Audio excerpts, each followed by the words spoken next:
Hey there, Dr Dave here on a wild wilderness adventure in the middle of the mountains of Italy between the provinces of Umbria and Marche, the place that St. Francis and his followers travelled 1,000 years ago, a place where they met God in these wide open spaces of the green hills and the woods on the hillside and the wide open spaces of the sky above us. It is magnificent and glorious, a reminder of God's power in the way he created all things well. It's a place of space. We've walked up a couple of hours from the village we stayed in overnight. We've met no one on the journey. We walked for 8 hours a few days ago in these mountains, and again we met no one. There is space here, but you're not on your own.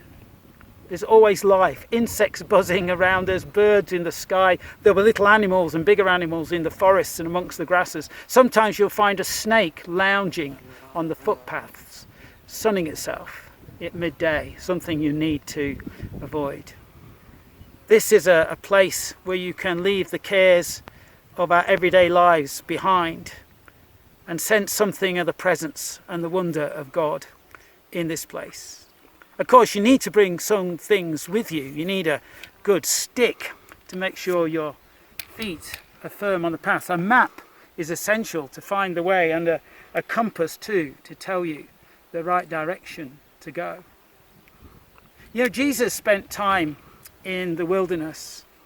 He spent 40 days in the wilderness trying to find his way with God, what God would want him to do, to make sure he was on God's firm path and God would guide his feet. It says he was in that space with the wild animals, a reminder of how connected we are to the whole community of creation.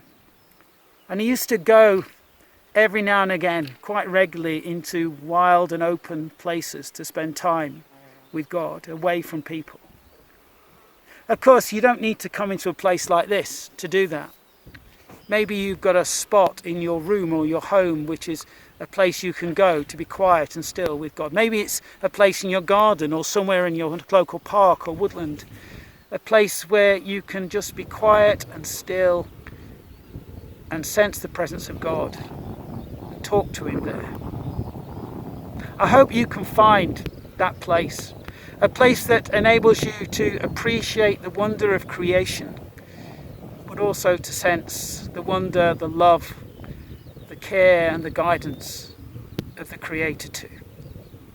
I hope you have a truly wonderful, wild, wilderness, messy adventure.